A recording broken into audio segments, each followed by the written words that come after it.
মাত্র দুদিনেই বিশ্বকাপ যেন পুরো একদম নাইট্রো মোডে চলে এসেছে।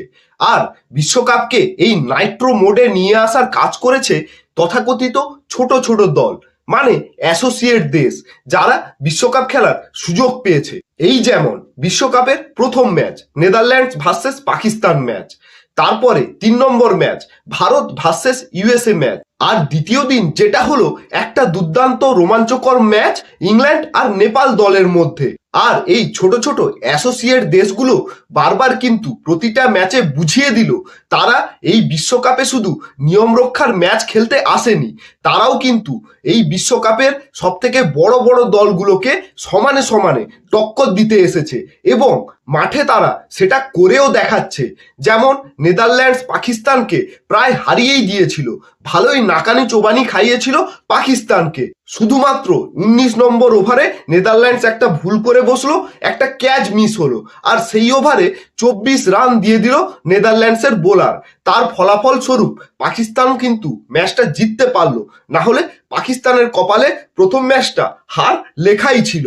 বিশ্বকাপের তৃতীয় ম্যাচ ছিল ভারতের সঙ্গে ইউএসএ তার কড়া বোলিং পারফরমেন্স দিয়ে ভারতের ব্যাটিং লাইন আপকে পুরোপুরি নাড়িয়ে দিয়েছিল এবং বুঝিয়ে দিয়েছিল ভারত বিশ্বের সেরা ব্যাটিং লাইন আপ নিয়ে আসতে পারে। কিন্তু ইউএসএ তাদের নিজেদের দিনে ভারতের মতো বিধ্বংসী ব্যাটিং লাইন আপকেও নাড়িয়ে দিতে পারে।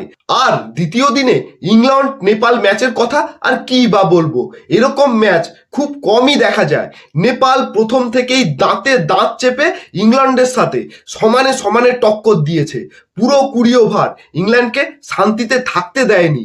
185 রানের শেষ পর্যন্ত চেস করার চেষ্টা করেছে। এমন একটা সময় পৌঁছে গেছিল আমরা ভেবে নিয়েছিলাম নেপাল জিতে হিস্ট্রি ক্রিয়েট করতে চলেছে, কিন্তু নেপাল হয়তো সেটা পারলো না। কিন্তু নেপাল যে একটা ইন্টারেস্টিং ম্যাচ বিশ্বকাপকে উপহার দিল, যেই ম্যাচটা আমরা কিন্তু অনেকদিন মনে রাখতে পারবো।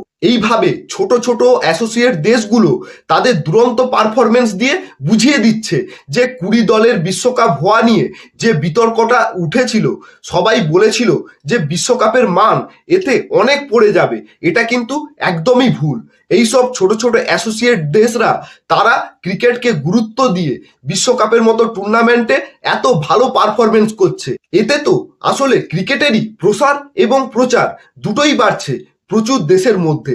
এতে আখেরে ক্রিকেটের কিন্তু উন্নতি হচ্ছে। পুরো ওয়ার্ল্ড কাপ জুড়ে এইসব ছোট ছোট অ্যাসোসিয়েট দেশগুলো কেমন পারফরমেন্স করবে, কোনো অঘটন ঘটাতে পারবে কিনা, তোমাদের কি মনে হয় কমেন্টে জানাতে ভুলবে না। আর ক্রিকেট সংক্রান্ত সমস্ত ধরনের নিউজ আর আপডেটের জন্য আমার চ্যানেল ক্রিকটক উইথ অগ্নিকে সাবস্ক্রাইব করতে ভুলবে না। আসছি আবার নতুন ভিডিও নিয়ে। জয় হিন্দ।